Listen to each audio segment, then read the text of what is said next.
कि बरतानवी साम्राज्य माई जिंदा के बेटे को बरसगीर हिंद में वापस नहीं भेजना चाह रहा। इसका मतलब है कोहिनूर से बड़ी चोरी तो यही है, ये तो बल्कि अगवा है, अगवा बराए तावान है। हाँ, कि यहाँ से लेके गए हैं। मैं ये समझता हूं कि ये पहला अगवा बराए तावान है, क्योंकि इसी अगवा बराए तावान के इवज ब्रिटिश साम्राज्य ने कोहिनूर हासिल किया है। कोहिनूर अभी माई जिंदा के पास है जी। और दिलीप सिंह जो है वो जवान हो गया, क्रिश्चियन से शादी भी हो नहीं, गई माई है। जिंदा ने दे दिया तब, जब ये 11 साल का बच्चा जा रहा है ना मुआहिदा हो इंग्लैंड, गया, साथ मुआहिदा दे हो गया, वो साथ चला गया ठीक हीरा। है, अब ब्रिटिश साम्राज्य के पास है। ठीक है, ब्रिटिश साम्राज्य इसकी बाकायदा एक नुमाइश मुनक्किद करते हैं, अच्छा, कोहिनूर की। अब जो लोग, जो पहली दफा कोहिनूर दिखाया जाता है लोगों को, तो ये एक पत्थरनुमा पत्थर, शीशे का टुकड़ा, लोग कोई इंटरेस्ट नहीं लेते, क्योंकि ये कोहिनूर है जिसके लिए दुनिया कटमरी, अनइवन, मतलब बेकार सी चीज है। यहां पे फैसला किया ब्रिटिश साम्राज्य ने, एक तो ये कि उस हीरे को जीनत बनाया मलका की, किसी मर्द के पास नहीं रहा, ठीक है, और फिर फाइनली उसको लेबोरेटरी भेजा गया, उसकी कटिंग करवाई गई। तारीख में एक जगह ये लिखा हुआ है कि वो हीरा 2 टुकड़ों में तकसीम हो गया, असल हालत से वो 1/4 रह गया। ठीक है, आज जो हीरा मौजूद है, पहले वो हीरा कुछ शुतुरमुर्ग के अंडे के बराबर था, अनइवन था। जब उसे तराशा गया, बेल्जियम कट दिया गया, तो वो एक आज की जो उसकी शक्ल है, चूंकि वो म्यूजियम में पड़ा हुआ है, उसकी जो हुजम है वो एक मुर्गी के अंडे के बराबर है। ठीक है। अब यहां पे 3-4 मुतजाद चीजें मौजूद हैं तारीख में। मैं ये समझता हूं कि दुरुस्त है कि सर, जब हीरे को लेबोरेटरी में कटिंग की गई तो फिर यकीनन उसमें से बेशुमार हीरे निकाले गए, छोटे छोटे छोटे बड़े, हाँ बिल्कुल, कोई मुख्तलिफ साइज के, हाँ, कोई लॉकेट साइज का, कोई रिंग साइज का। ये सब कुछ बरतानिया ने किया, ये सब बरतानिया में हो रहा है क्योंकि लेबोरेटरीज वहां मौजूद। हाँ, और इस हवाले से कोई परमिशन नहीं ली गई जिनकी मलकियत है हीरा, क्योंकि बरतानिया अपनी मलकियत समझ बैठा था। जी जी, आप बरतानवी मुआहदे के तहत लेके मुआहदे के तहत चुपके से ले गए। अब इस हीरे की कटिंग हो चुकी है आज के वक्त में, बेल्जियम कट, बकायदा वो हीरा जो है वो आज उनके म्यूजियम में मौजूद है। और मेरी रिसर्च के मुताबिक उस हीरे की जो बाकियात थी, जो कटिंग्स थी, तराश खराश से वो जब 2 हिस्सों में भी तकसीम हुआ तो फिर उससे आगे कई हीरे तराशे गए और वो फिर वहीं पे साम्राज्य में और तकसीम वो हुए। वहीं साम्राज्य में तकसीम हुए। किसी ने उसको अपनी अंगूठी का नगीना बनाया, किसी ने अपनी टाई के ब्रोच का नगीना बनाया, और किसी ने पेंडेंट और लॉकेट का हिस्सा बनाया। एक जगह पे ये भी मिलता है कि एक जो ड्यूक ऑफ जो थे इंग्लैंड के ड्यूक, उन्होंने अपने शायद बटन जो थे अपनी शर्ट के, उनमें भी वो छोटे साइज में उस हीरे की कटिंग्स ही मौजूद थी। अब इस पे हम तारीख की बात कर रहे हैं, बिल्कुल सही है, व्यूअर्स के लिए अर्ज है कि हम तारीख की बात कर रहे हैं, जो जो कुछ हमें दौराने रिसर्च मुख्तलिफ बुक्स को स्टडी करने के बाद मिला है। बिल्कुल ऐसे, ठीक है। अब वो वक्त आता है सर के मुलाकात करवाई जाती है माई जिंदा की उनके बेटे से। माई जिंदा जो है वो अंधी हो चुकी है। ओए होए, अच्छा।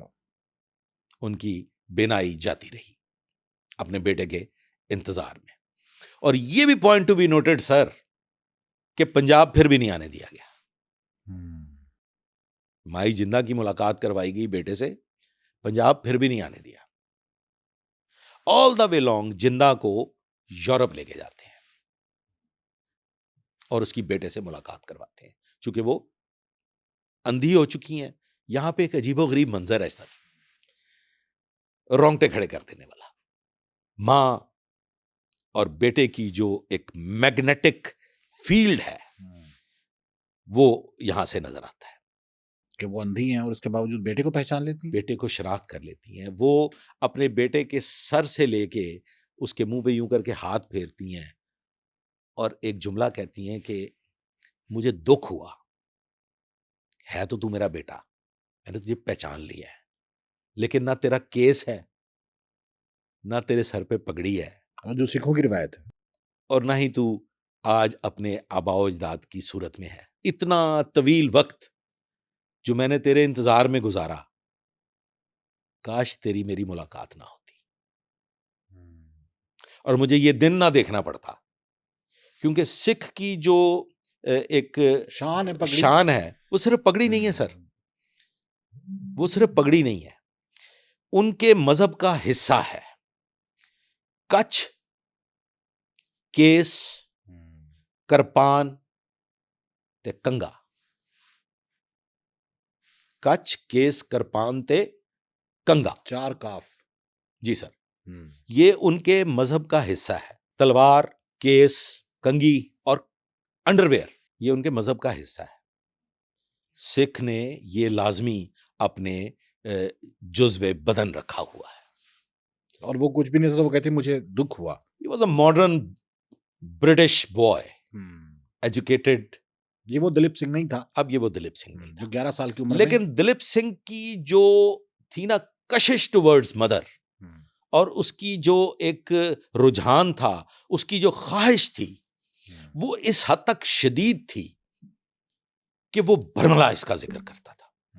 इस मकाम पे भी दिलीप सिंह ने, महाराजा दिलीप सिंह ने, he was a big man, Maharaja Ranjit Singh and उसके दीगर जो आल औलाद थी, वो वाकई सरदार थे, महाराज थे।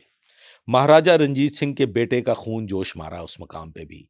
जब मां से मुलाकात हुई, उसने कहा कि मैंने मां के साथ जाना है। नहीं आने दिया, नहीं आने दिया गया, मां वापस लौट आई। तो ये इस सारे मामले में जो महाराजा रणजीत सिंह की सल्तनत के खजाने थे, मालो जर था, ले गए ब्रिटिश मुआहदे के तहत।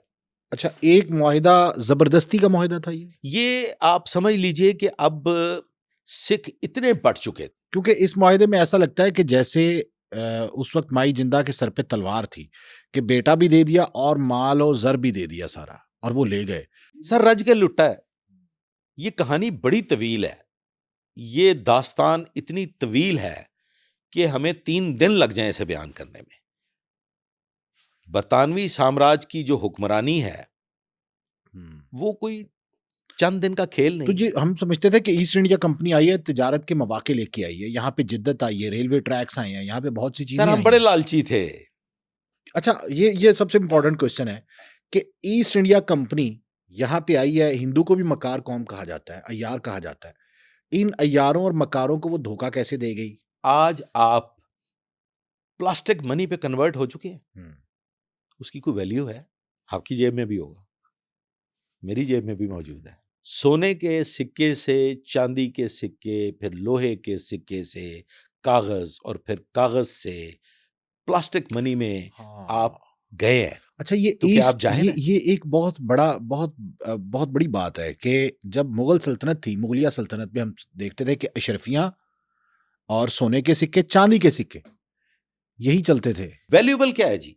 वैल्यूएबल आज भी सोना है। सोना है। हाँ, उस सोने के एवज आपको क्या दिया जा रहा है? हमें तो कागज के टुकड़े मिल कागज रहे के हैं। टुकड़े दिए जा रहे हैं। आगे बढ़ते यानी हैं। ईस्ट इंडिया यहाँ से सोना, चांदी, हीरे जवाहरात ले गई और जी। यहाँ पे हमें कागजी नोट थमा गई। कागजी नोट थमा गई। अब सर ये जो आगे आगे भी एक बड़ा सेंटिमेंटल किस्सा है। दिलीप सिंह की मां माई जिंदा का इंतकाल हो गया।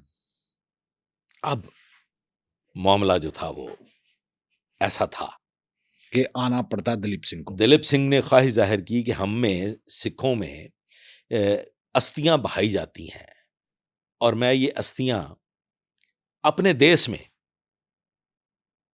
गंगा जमुना में बहाना चाहता हूं। वो तो हिंदू नहीं बहाते।